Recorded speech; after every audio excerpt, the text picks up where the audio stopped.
साक्षात संकर्षण श्री बलराम को समझने की ओर लक्षित है। यह प्रसिद्ध है कि श्री बलराम रोहिणी के पुत्र थे, किंतु यह भी ज्ञात है कि वे देवकी के पुत्र थे। परीक्षित महाराज इस रहस्य को जानना चाहते थे कि श्री बलराम देवकी तथा रोहिणी दोनों की पुत्र किस तरह से थे। पूर्ण पुरुषोत्तम भगवान श्री कृष्ण ने अपने पिता वासुदेव का घर क्यों छोड़ा और अपने आप को वृंदावन में नंद के घर क्यों स्थानांतरित किया। यदुवंश के स्वामी अपने संबंधियों के साथ वृंदावन में कहाँ रहे। तात्पर्य, ये भगवान श्री कृष्ण के प्रिय भ्रमण विषयक प्रश्न है। मथुरा में वसुदेव के घर में जन्म लेने के तुरंत बाद भगवान श्री कृष्ण यमुना के उस पार गोकुल गांव चले गए और कुछ दिन बाद वे अपने पिता माता तथा अन्य संबंधियों के साथ नंदगांव वृंदावन चले गए। महाराज परीक्षित भगवान श्री कृष्ण की वृंदावन लीलाओं को सुनने के लिए अत्यंत उत्सुक थे। श्रीमद्भागवतम का यह संपूर्ण स्कंध वृंदावन तथा द्वारका में संपन्न लीलाओं से भरा पड़ा है। प्रथम 40 अध्यायों में भगवान श्री कृष्ण के वृंदावन के कार्यकलापों का वर्णन हुआ है और अगले 50 अध्यायों में भगवान श्री कृष्ण की द्वारका लीलाओं का वर्णन है। महाराज परीक्षित ने भगवान श्री कृष्ण के विषय में सुनने की अपनी इच्छा पूर्ति के लिए श्री सुखदेव गोस्वामी से प्रार्थना की कि वे इन लीलाओं का विस्तार से वर्णन करें। भगवान श्री कृष्ण वृंदावन तथा मथुरा दोनों जगह रहे, तो वहां उन्होंने क्या किया। वहां उन्होंने अपनी माता के भाई मामा कंस को क्यों मारा, जबकि शास्त्र ऐसा वध करने की रंच मात्र भी अनुमति नहीं देते। तात्पर्य, मामा का पद पिता के तुल्य होता है। मामा की संतान न होने पर भांजा ही उसकी संपत्ति का वैध उत्तराधिकारी बनता है। तो फिर भगवान श्री कृष्ण ने अपनी माता के भाई को क्यों मारा। महाराज परीक्षित को ये बातें जानने की अत्यंत उत्सुकता थी। पूर्ण पुरुषोत्तम भगवान श्री कृष्ण का शरीर बोधक नहीं है, फिर भी वे मानव के रूप में प्रकट होते हैं।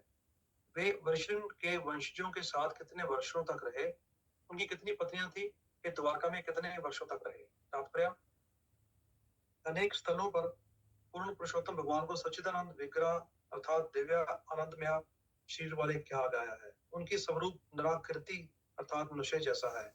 यहाँ पर इस बात को मनुष्य अक्षत्रिय अक्षत्य द्वारा दोहराया गया है, जो इस बात का सूचक है कि वे मनुष्य जैसा शरीर धारण करते हैं। सर्वत्र इसकी पुष्टि हुई है कि भगवान श्री कृष्ण निराकार नहीं है, उनका स्वरूप है और वह मनुष्य जैसा ही है। इनमें तनिक भी संदेह नहीं है। हे महामुनि, आप भगवान श्री कृष्ण के विषय में सब कुछ जानते हैं, अतएव उन सारे कार्यकलापों का वर्णन विस्तार से करें जिनके बारे में मैंने पूछा है, और उनके बारे में जिनके विषय में मैंने नहीं पूछा, क्योंकि उन पर मेरा पूर्ण विश्वास है और मैं उन सबको सुनने के लिए अत्यंत उत्सुक हूँ। मृत्यु द्वार पर होते हुए अपने व्रत के कारण मैंने जल ग्रहण करना भी छोड़ दिया है, फिर भी मैं आपके कमल मुख से निकले कृष्ण कर्ता रूपी अमृत का पान करने पर मेरी असहनीय भूख तथा प्यास मुझे किसी तरह भी बाधा नहीं पहुंचा रही। तात्पर्य, 7 दिनों के भीतर मरने की तैयारी के उद्देश्य से महाराज परीक्षित ने भोजन तथा जल ग्रहण करना छोड़ दिया था। मनुष्य होने के नाते उनको भूख तथा प्यास लगनी स्वाभाविक थी। इसलिए श्री सुखदेव गोस्वामी कृष्ण कथा बंद करना चाह रहे होंगे, किंतु महाराज परीक्षित उपवास रखने के बावजूद भी थके हुए नहीं थे। उन्होंने कहा, मेरे उपवास से उत्पन्न भूख तथा प्यास मुझे नहीं सताती। एक बार मैं जब अत्यंत प्यासा था तो जल पीने के लिए मैं शमीक मुनि के आश्रम गया था, किंतु मुनि ने मुझे जल नहीं दिया। अतएव मैंने उस मुनि के कंधे पर एक मृत सर्प लपेट दिया था, जिसके फलस्वरूप ब्राह्मण बालक ने मुझे श्राप दे दिया, किंतु अब मैं स्वस्थ हूँ। मैं भूख तथा प्यास से तनिक भी विचलित नहीं हूँ। इससे सूचित होता है कि जब भी भौतिक स्तर पर भूख तथा प्यास बाधक बनती है, किंतु आध्यात्मिक स्तर पर थकान जैसी कोई वस्तु नहीं होती। सारा संसार आध्यात्मिक प्यास के कारण कष्ट उठा रहा है। हर जीव ब्रह्म या आध्यात्मिक आत्मा है और उसे अपनी भूख प्यास बुझाने के लिए आध्यात्मिक भोजन की आवश्यकता पड़ती है, किंतु दुर्भाग्य ही कहेंगे कि संसार श्री कृष्ण कथा के अमृत से सर्वथा अनजान है। इसलिए कृष्ण भावना अमृत आंदोलन दार्शनिकों, धर्मविदों तथा सामान्य लोगों के लिए वरदान तुल्य है। भगवान श्री कृष्ण तथा श्री कृष्ण कथा में निश्चित रूप में विशेष आकर्षण है। इसलिए परम ब्रह्म भगवान श्री कृष्ण अर्थात सर्वाधिक आकर्षक कहलाते हैं। अमृत शब्द चंद्रमा का भी घोतक है और अंबुज का अर्थ है कमल। सुहावनी चांदनी तथा कमल की सुहावनी सुगंध मिलकर श्री सुखदेव गोस्वामी के मुख से कृष्ण कथा सुनने में आनंद प्राप्त कर रही थी। कहा भी गया है, मत्रिम कृष्णे परतम सवतो व मिथि विपद्येत क्रयव्रतानां अतः को भी विशिष्टता तमिस्त्र पुण्य पुण्य पुष्यवृत चवरण प्राण भौतिकवादी जीवन के प्रति प्रति अत्यंत आसक्त व्यक्ति अपनी अनियंत्रित इंद्रियों के कारण डर की स्थिति की ओर बढ़ते जाते हैं और एक बार चुपाए हुए को भी पुन पुन चुपाते रहते हैं। उनमें ना तो किसी उपदेश से, ना ही अपने आप से, ना ही इन दोनों के द्वारा भगवान श्री कृष्ण के प्रति रुचि जागृत होती है। श्रीमद्भागवतम 7.5.30 संप्रति सारा मानव समाज चुपाने में लगा हुआ है। पुनः पुनश्चवति चर्वण नाम लोग एक शरीर में जन्म लेकर मरने और पुनः दूसरा शरीर धारण कर फिर मृत्यु भोगने के लिए तैयार रहते हैं। मृत्यु संसार पत मरने, इस जन्म मृत्यु के चक्र को रोकने के लिए कृष्ण कथा अथवा कृष्ण भावना अमृत नितांत आवश्यक है। किंतु जब तक श्री सुखदेव गोस्वामी जैसे स्वरूप सिद्ध व्यक्ति से कृष्ण कथा नहीं सुनी जाती, तब तक सारी भौतिक थकान को दूर करने वाली कृष्ण कथा के अमृत का ना तो आनंद लिया जा सकता है, ना ही अध्यात्मक अस्तित्व में आनंदमय जीवन भोगा जा सकता है। जब हम कृष्ण भावना अमृत आंदोलन के बारे में सोचते हैं तो हम वास्तव में देखते हैं कि जिन्होंने कृष्ण कथा रूपी अमृत का आस्वादन कर लिया है, वे सारी भौतिक इच्छाओं का परित्याग कर देते हैं। किंतु जो भगवान श्री कृष्ण या श्री कृष्ण कथा को नहीं समझ पाते, वे कृष्ण भावना भाविक जीवन को मस्तिष्क की धुलाई या मन का नियंत्रण मानते हैं। एक और जहां भक्तगण आध्यात्मिक आनंद का अनुभव करते हैं, वहीं भक्तों को यह देखकर हैरानी होती है कि भक्तों ने भौतिक लालसाओं का परित्याग कर दिया है। प्रभु, इसको आप डिस्क्राइब करेंगे समरी में? जितना भी अभी हमने पढ़ा है वो तो सुखदेव गोस्वामी बता रहे हैं, और कि क्यों जो है बलराम जो है वो माता रोहिणी और एट द सेम टाइम उनके गर्भ से पैदा हुए। तो एक्चुअली अगर थोड़ा सा आप करें तो आई थिंक, क्योंकि मेरी अभी इतना क्या कहते हैं कि इतनी बुद्धि विकसित नहीं है कि मैं उसकी एक्सप्लेनेशन कर पाऊँ। तो आई थिंक क्योंकि आपने बहुत अच्छे से लास्ट टाइम भी किया था और बहुत रेलेवेंट तरीके से किया था। हमारा फोकस तो जो पढ़ा है उतना वो सिंपलीफाई कर सकते हैं, पर उसका रिलेशन नहीं बना पाते किसी के साथ। तो आपका थोड़ा सा इस बारे में काफी नॉलेज वास्ट है, तो थोड़ा सा अगर आप ज्यादा एलैबोरेट करो तो ज्यादा अच्छा रहेगा हमारे लिए। ऐसा नहीं है प्रभु, you are very humble to say that. अगर हम पढ़ेंगे बार बार तो उसे समरी करनी होती है, और ऐसा कुछ नहीं होता। एंड हम सब इस काबिल होते हैं कि कर सकते हैं, इस कोशिश थोड़ी सी करनी चाहिए। और इन क्लासेस का फायदा ये होता है कि हमें पढ़ के खुद को समझाते हैं ना हम, जब तो इसी तरह हम दूसरों को भी समझा सकते हैं। अगर हम दोबारा पढ़ें और खुद को, तो अगर कोशिश करेंगे तो हम सब कर सकते हैं। आप भी कर सकते हैं, सब कर सकते हैं, जब जो भी इस प्लेटफॉर्म पे हैं। ट्राई करूंगा कि नेक्स्ट टाइम मैं इसको पहले से थोड़ा सा प्रवास में रीड करूं ताकि थोड़ा सा क्लैरिफाई ज्यादा हो जाए। हाँ जी, थोड़ा सा आई थिंक नेक्स्ट टाइम से मैं कोशिश करूंगा। तो हमारी फिर स्किल्स भी बढ़ती हैं इस तरह, और दिमाग में भी रहता है। सो पहले वाले वर्सेस में कहा है कि बलराम जी जो है वो माता रोहिणी के गर्भ से पैदा हुए थे।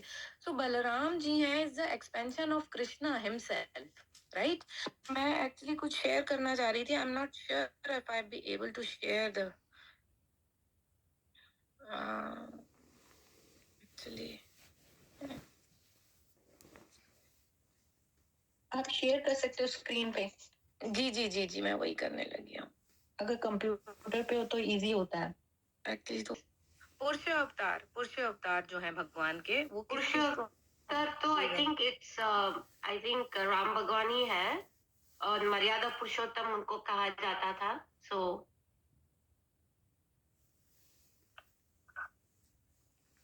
कृष्ण जी खुद नहीं है himself? Who himself? Sorry, Krishna ji Krishna के रूप में जन्म लेना, कृष्ण के रूप में ये देख सकते हैं आप, ये देख सकते हैं। हाँ जी, पुरुष अवतार में आ गए हैं कर्ण दक्षाय विष्णु, गर्भ दक्षाय विष्णु और शिरो दक्षाय विष्णु। ठीक है, सेकंड उनके जो है, अब कर्ण दक्षाय विष्णु किस तरह हुए हैं, उनके जो सेकंड एक्सपेंशन है वो शंकर रक्षा है, जो कि कर्ण दक्षाय विष्णु से ही निकल रहे हैं, जिसको हम महाविष्णु कहते हैं। और महाविष्णु कहाँ पे है? जो कॉजल ओशन है, जो उस पे वो विराजमान है, जो कहते हैं ना जहाँ पे लक्ष्मी उनके साथ हैं और कॉजल ओशन, वो पुरुष एक पुरुष अवतार वो है। अब महाविष्णु अब किस तरह निकलते हैं कि वो जब वो उनकी जो पोर्स है ना, जिससे वो एक्सहेल करते हैं, उससे अनलिमिटेड यूनिवर्सेस क्रिएट होती हैं, अनलिमिटेड।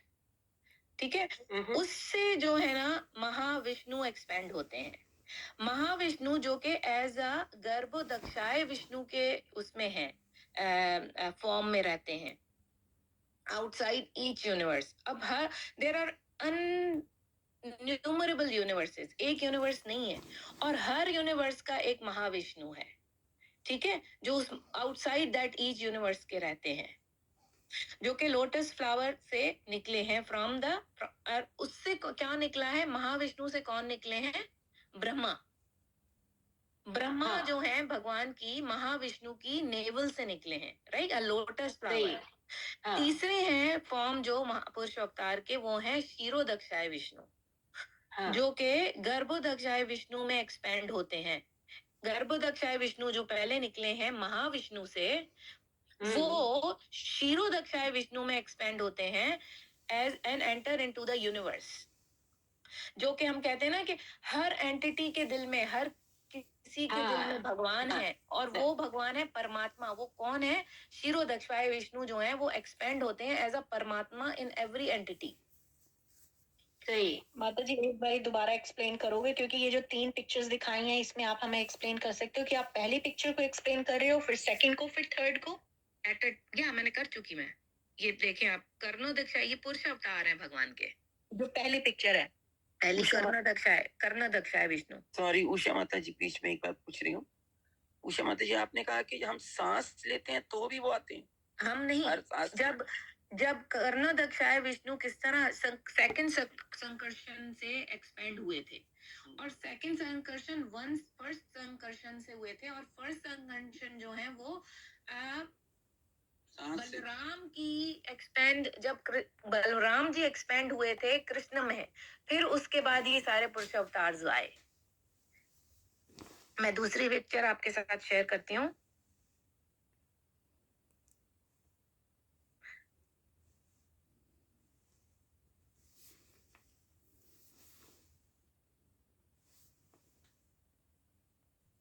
लॉर्ड नारायण में, यहाँ पे लॉर्ड नारायण के रूप में आए वो। ठीक है, और ये उसमें से निकले। फिर संकर्षणा, जो सेकंड संकर्षणा है, उसमें से कर्णोदक्षाय विष्णु बने। कर्णोदक्षाय विष्णु क्या करते हैं, कैसे निकलते हैं कि जब he is, first of all वो कहाँ है? He is residing on the causal ocean, right. उनको महाविष्णु भी कहा जाता है because he is expanding into the Mahavishnu. Second Sankarshana जो है, I'm going back to this. Second Sankarshna. He's expanding into the Karnadakshay Vishnu or Mahavishnu, which is actually, how is he sprouting? Unlimited universe में, हर universe में आए हैं वो। अपने कहाँ से आ रहे हैं? From his pores. जैसे जैसे वो exhale करते हैं, उनके pores जो है ना, उसमें से निकल रहे हैं बॉडी के। उसके बाद महाविष्णु, जिसको हम इनको महाविष्णु भी कह रहे हैं, अब महाविष्णु फर्दर एक्सपेंड हो रहे हैं एज अ गर्भोदक्षाय विष्णु, और Garbhodakshaya Vishnu outside of each universe में होती है। और गर्भोदक्षाय विष्णु से कौन निकला? ब्रह्मा जी, उनके नेवल से। मैं ये थोड़ा वो कर रही हूँ, आपके माउस से वो नहीं हो सकता स्क्रीन की वो? मैं फोन पे हूँ एक्चुअली, ये पिक्चर्स सारे फोन में है मेरे।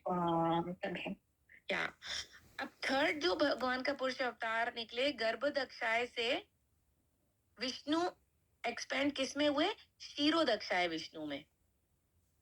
And then the Kshirodakshaya Vishnu enters into the universe, which in the form of Paramatma. जो हम कहते हैं भगवान हर किसी के हृदय में, हर एंटिटी में है, वुड में, every living entity में, every living entity which can be plants, ants, animals, anything, universe, stars, ये एज अ क्षीरोदक्षाय विष्णु आते हैं उसमें. सो ये सारी जो एक्सपेंशंस हैं ये बलराम से शुरू हो रही हैं. Is it clear? Is it complicated? हाँ. इट्स वेरी कॉम्प्लिकेटेड नहीं. एक्चुअली. नहीं नहीं, बहुत अच्छे से आपने एक्सप्लेन किया. Very nice. माता जी आपने तो बहुत अच्छी तरह एक्सप्लेन किया, लेकिन ये बड़ा हमारे लेवल से बड़ा ऊंचा लग रहा है. हाँ, है तो ऊंचा. यस. क्योंकि इसमें क्वेश्चन यहाँ पे आता है जो आपने जो सर्किशन वाले परमात्मा का जो जन्म है जो आगे एक्सपैंड हुआ है, हमें नहीं मालूम ना. वासुदेव किसको कह रहे हो आप? वासुदेव के रूप में कब आए वो? वासुदेव तो कृष्णा ही का नाम है. ओके. वही बता. आई थिंक वी से राइट, ओम नमो भगवते वासुदेव. वासुदेवाय. ओके. हम्म. ये एक्चुअली भगवान अपने ही एनर्जीज को एक्सपेंड कर रहे हैं in different quadruples, in different universes, in different ways. Pores से निकल रहे हैं तो वो कर्णोदक्षाय विष्णु, फिर अपनी सांस जब एक्सेल इनहेल करते हैं तो वो गर्भोदक्षाय विष्णु से आपके ब्रह्मा जी निकले हैं जिन्होंने ये यूनिवर्स बनाई. और जो तीसरा पुरुषत्वार है वो है क्षीरोदक्षाय विष्णु, जो कि हर लिविंग एंटिटी के अंदर है एज अ परमात्मा, सुपर सोल जिसको हम कहते हैं.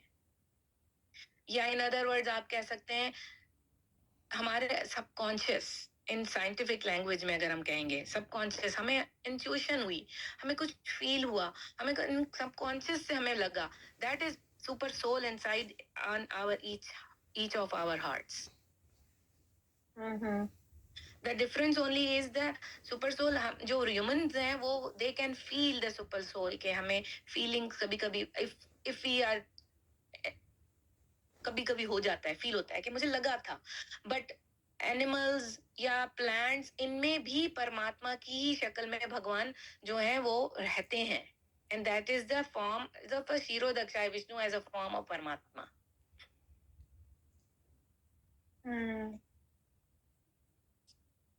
ये ना आप एक बार दोबारा एक्सप्लेन करना जब कंप्यूटर पे होंगे. ठीक है. मैं किस उस पे थे हम अभी तो हम वो उस पे है ना जो आपने अभी प्रभु जी से पूछा था कि उन्होंने बलराम के रूप में से और फिर कृष्ण के रूप में उन्होंने जन्म आए. ये क्वेश्चन वहां से ये टॉपिक शुरू हुआ था. वहां से जो हमने 8वां शुरू किया था ना श्लोका, वहां से शुरू हुआ था ये. ठीक है, वो मैं सिर्फ थोड़ा सा एक्सप्लेन करना चाह रही थी. अभी हम 8 किस पे थे? 14th पे हम 14th पे. स्वामी ने कहा एक्चुअली मेरा मिस हो गया है कहीं पे, मैं वहां कर गई हूँ. हाँ जी, 13 किए थे, 14 से स्टार्ट करना था. ठीक है. और 13 की जो डिस्क्रिप्शन थी वो अब अगर सबको समझ आ गया है तो मैं नहीं करती हूँ. क्लियर? 10, 1, 13 या इसका जिस्ट ये है, 13 का सिर्फ जिस्ट ये है कि भगवान कहते हैं कि अगर इंसान keeps coming back and forth in the birth and death के साइकिल में चलता ही रहेगा अगर हम कृष्ण कथा नहीं करते. जो इंसान कृष्ण कथा करता है with the disciplic succession जो हमारी चली आ रही है और बोनाफाइड जो गुरु हैं उनसे अगर हम कृष्ण कथा सुनते हैं और उसका श्रवणम और कीर्तनम करते हैं, that is the only way to get to the go to back to Godhead. Otherwise हम इसी जन्म मरण में चलते ही रहेंगे. वो चबाए हुए कुछ चबाए जा रहे हैं हम. इसका मतलब क्या है? Chewing the chewing is just हम आ रहे हैं, जा रहे हैं, पुराने कर्मास ला रहे हैं, वापस उनको चबा रहे हैं, फिर उनमें भोग रहे हैं और जा रहे हैं वापस. फिर आ रहे हैं हम, फिर उसी it's a cycle. You are chewing the chewed. जो पिछले जन्म में हमने चू किया था वो वापस आ रहे हैं. ये कब सीज होगा, ये कब एंड होगा? when we do the Krishna कथा. and the कृष्ण कथा किससे करनी है? from the disciplic succession, from the bona fide source. Bhagavatam is itself is a bona fide source. और अदरवाइज हमारी material desires are not going to end, कभी भी खत्म नहीं होंगी।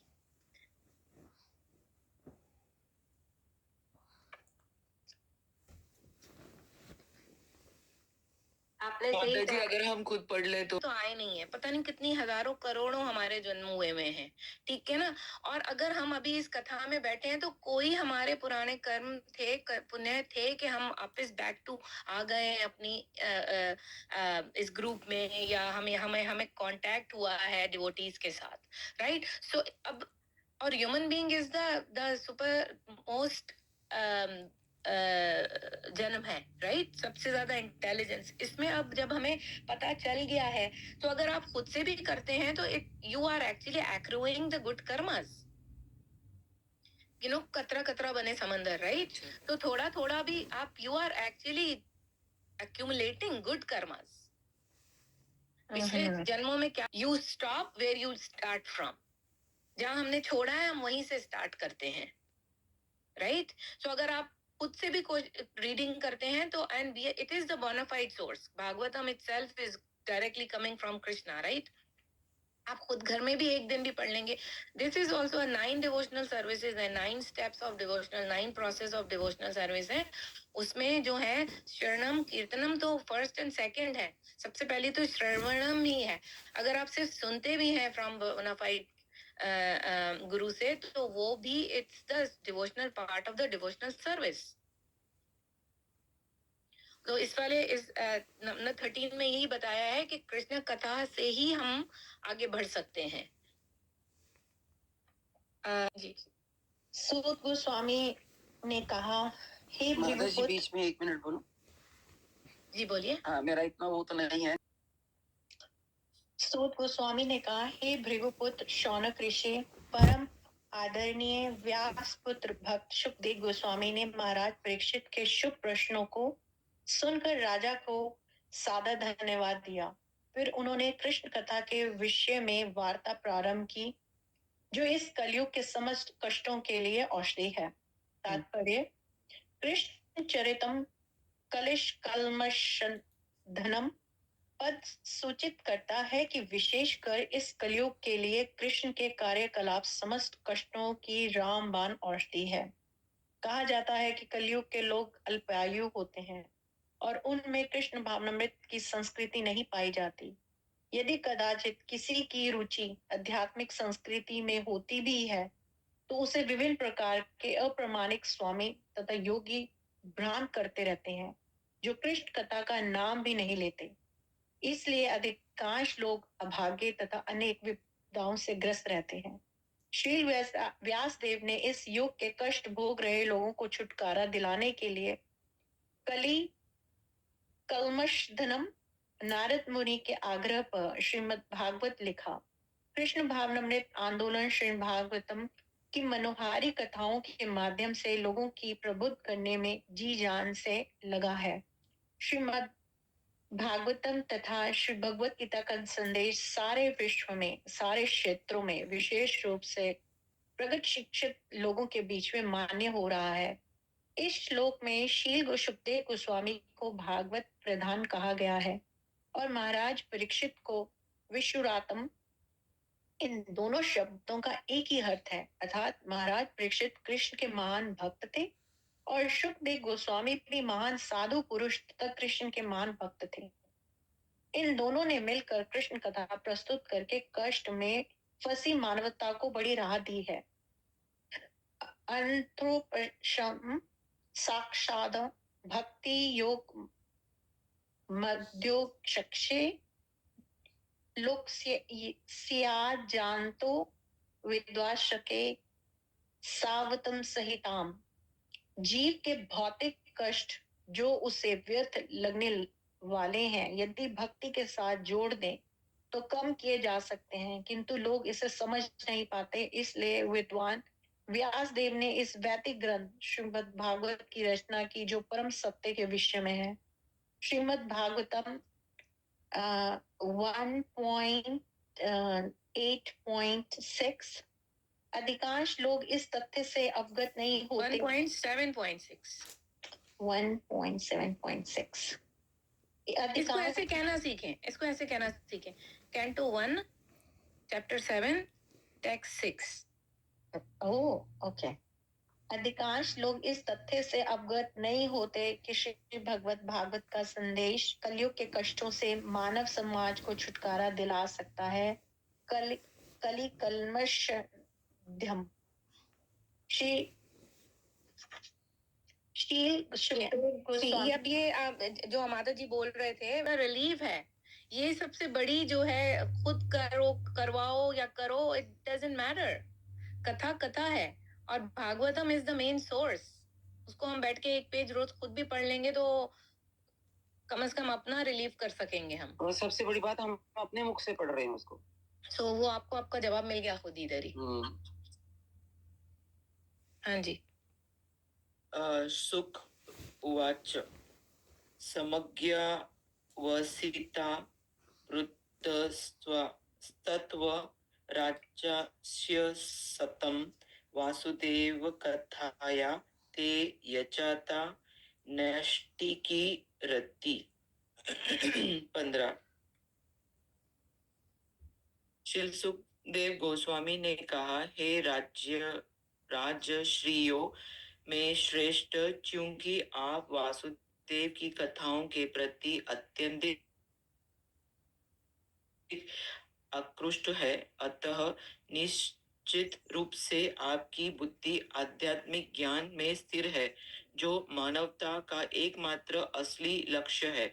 क्योंकि ये आकर्षण अनवरत रहता है, अतः निश्चय रूप में उत्कृष्ट है। तात्पर्य, राज्य अर्थात प्रमुख प्रशासक के लिए कृष्ण कथा अनिवार्य है।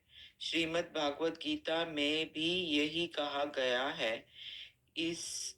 इमा राज्ययो विदुः किंतु दुर्भाग्य से इस युग दुर्भाग्यवश इस युग में सरकारी शक्ति धीरे धीरे ऐसी निकृष्ट लोगों के हाथ में जा रही है जिन्हें कोई आध्यात्मिक ज्ञान नहीं है। इसलिए समाज का तेजी से पतन हो रहा है। सरकार के प्रशासकों को कृष्ण कथा समझानी चाहिए, अन्यथा प्रजा कैसे सुखी हो सकती है और किस तरह उसे भौतिकवादी जीवन के कष्टों से छुटकारा मिल सकता है। जिसका मन कृष्ण भागवतम में स्थिर हो चुका हो, समझिए कि जीवन मूल्य के विषय में उससे प्रमुख बुद्धि प्राप्त है। महाराज परीक्षित राज्यश्री सत्तम अर्थात समस्त राज्यों में श्रेष्ठ थे और श्री सुखदेव गोस्वामी मुनि सत्तमे थे, अर्थात सारे मनुष्य में श्रेष्ठ थे। दोनों ही कृष्ण कथा में एक सी रुचि के कारण उच्च पद को प्राप्त थे। अगले श्लोक में वक्ता तथा श्रोता के उच्च पद की बहुत सुंदर व्याख्या की गई है। कृष्ण कथा इतनी उत्साहदायक है कि महाराज परीक्षित समस्त भौतिक बातों को यह तक कि खाने पीने संबंधी निजी सुविधाओं को भी भूल गए। यह उसका परिणाम है कि कृष्ण भागवतम आंदोलन को वक्ता तथा श्रोता दोनों को एक समान दिव्य स्तर पर लाने तथा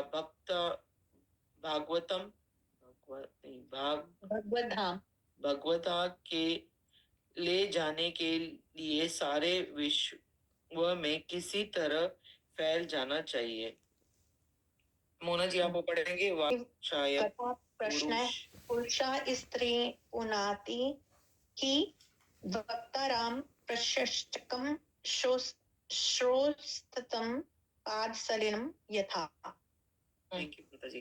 भगवान श्री विष्णु के ये अभी जब हमने कहा कि हम भी पढ़ते हैं तो हमें भी इसका जो है वो बेनिफिट मिलता ही मिलता है, लेकिन हम अभी इस लॉक पे उस चीज पे नहीं पहुंचे हैं कि हम हर चीज का जिस खुद समझ सकें और समझा सकें।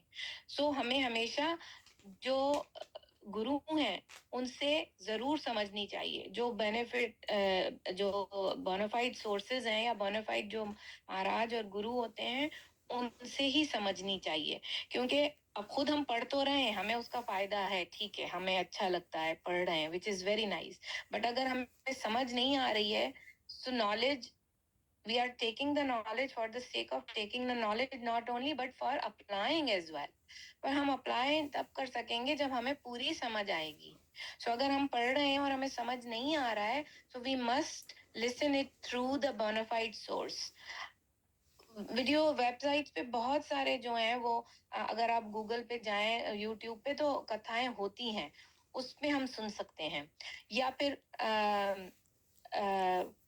कौन सी वाणी एक वेबसाइट है, उस पे सारे श्लोक्स हैं और वो प्रभुपाद के ही खुद की ही ट्रांसलेशंस किए हुए हैं और वो बोल रहे हैं, उनकी ही वीडियोज हैं, सारी ऑडियो कैसेट्स हैं, आप वो जाके भी सुन सकते हैं to make it more clarify, because read करने से हमें बहुत सफा समझ नहीं आता, राइट? तो बोनाफाइड कौन होगा, और राइट? या और आई विल, अगर टाइम मिलता है, अगर तो हमें सुबह की क्लास जो होती है ना वो जरूर अटेंड करनी चाहिए। It is the must in the परंपरा, जो कि प्रभुपाद ने खुद ने रखी थी कि सुबह की क्लास जो स्टार्ट ही जो है Mangal Aarti, I know we can not do it every day basis पे, मंगल आरती और उसके बाद दर्शन आरती, फिर गुरु पूजा और उसके बाद भागवतम क्लास। कोशिश करें, जॉब पे जा रहे हैं तो हम सिर्फ सुन ही सकते हैं ना, और फोन पे लगा के we can be the part of it, और कुछ नहीं तो 10 में से 1% तो समझ आएगा ही आएगा कुछ। सो आई विल एनकरेज कि everybody should log in to the Zoom और सुबह की क्लास अटेंड कर सकते हैं। चल रहा है तो वो और भी आई ओपनिंग है। या ये आप कौन पढ़ रहा, आप पढ़ रहे थे ना, सॉरी। विष्णु के चरणों के अंगूठे से निकलने वाली गंगा तीनों लोकों, ऊपरी, मध्य तथा अध्य लोक को पवित्र बनाने वाली है। ये प्लैनेटरी सिस्टम्स का भी हमें किसी को नहीं पता, right? Upper, middle and lower planetary system, ये मैं आपको नेक्स्ट क्लास में बताऊंगी, मेरे पास है इसके नोट्स। अच्छा, इसी तरह जब कोई व्यक्ति भगवान वासुदेव श्री कृष्ण की लीलाओं तथा गुणों के विषय में प्रकाश करता है तो 3 प्रकार के व्यक्ति, वक्ता या उपदेशक, प्रकाशकर्ता, वक्ता तथा सुनने वाले मनुष्य शुद्ध हो जाते हैं। तात्पर्य, Shrimad Bhagavatam 11 book number 11 chapter number 3 text number 21 में ही कहा गया है, तस्मन्द गुरु प्रपद्येत जिज्ञासु श्रेय उत्तमन। जो लोग जीवन के लक्ष्य जैसे दिव्य विषय को जानना चाहते हैं, उन्हें चाहिए कि प्रामाणिक आध्यात्मिक गुरु के पास जाएं। तस्मद्य गुरु प्रपद्ये मनुष्य को चाहिए कि ऐसे गुरु की शरण में जाए जो भगवान श्री कृष्ण के विशेष में उसे सही जानकारी दे सके। यहाँ पर महाराज परीक्षित ने वासुदेव कथा के विषय में जानने के लिए प्रामाणिक व्यक्ति शील सुखदेव गोस्वामी की शरण ग्रहण की है। वासुदेव आदि भगवान है जिनके अनंत आध्यात्मिक कार्यकलाप है। श्रीमद् भागवतम इन कार्यकलापों का संग्रह है और श्रीमद् भागवत गीता वासुदेव द्वारा स्वयं दिए गए प्रवचन का संग्रह है। क्योंकि कृष्ण भागवतम आंदोलन वासुदेव कथा से ओतप्रोत है, अतः जो भी इसमें शामिल होता है, जो भी सुनता है और जो भी प्रचार करता है वह शुद्ध हो जाता है। I think we finished Tatparya. Okay. या कोशिश करो ये पढ़ो, वर्स पढ़ो इसका. It's very sweet. Very sweet. Okay, maybe you should help me, Usha Mataji, and then I will go to the Anuvad. What do you think? पढ़ो. Okay. भूमि द्रप्ता नृपा व्याजा. Then, can you repeat please? Bhumi Drupta Nrupajya व्याजा दैत्यनिका सत्यायुतहे. Daityanikashaya Tayute आक्रांता भूरि भारेण.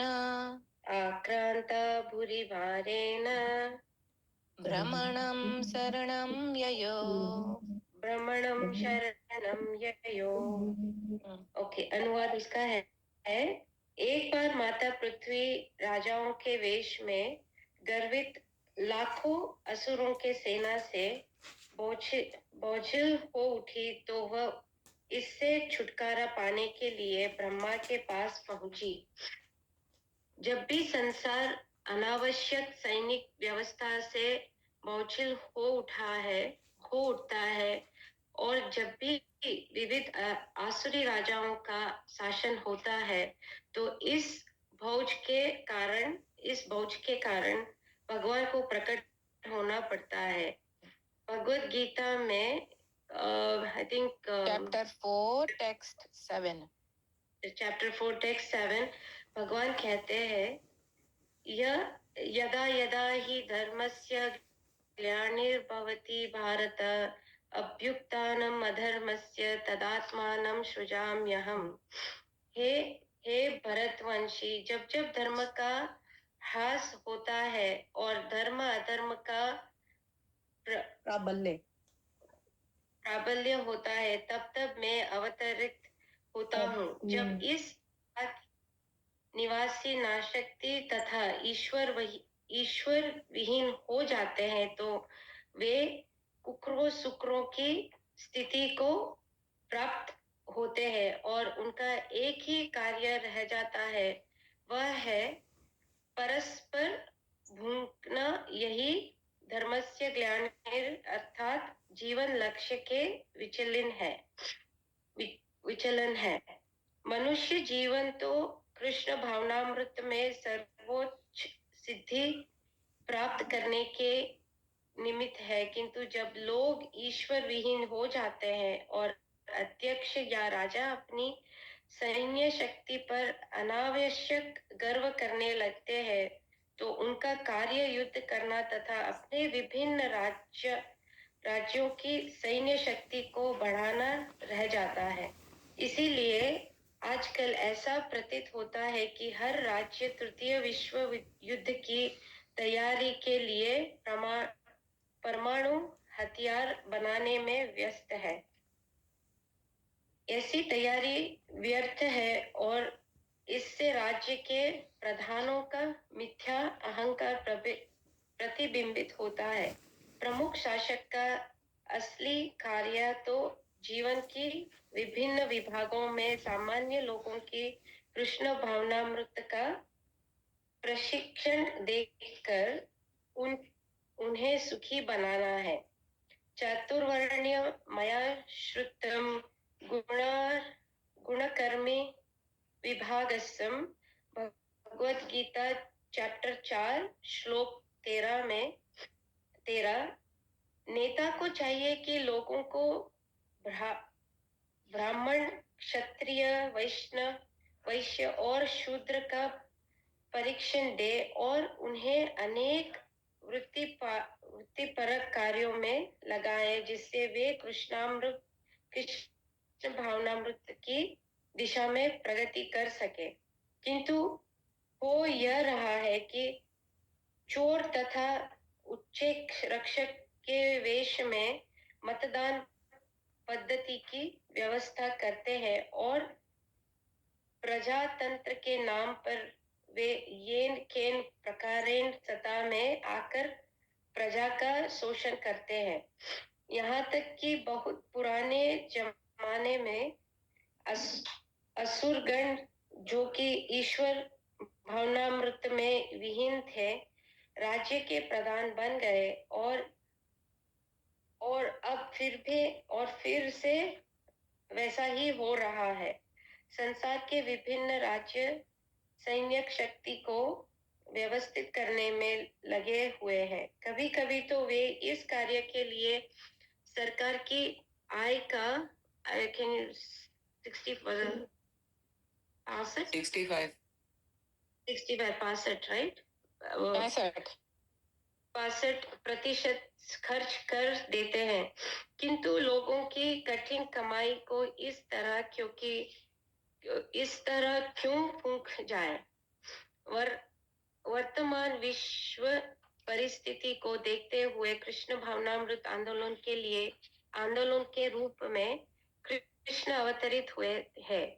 यह स्वाभाविक है कि क्योंकि कृष्ण भावनामृत आंदोलन के बिना विश्व में शक्ति और सुख स्थापित नहीं हो सकता। ओके इसको डिस्क्राइब करो माता जी, इसको समराइज करो। इसको समराइज ये करना है कि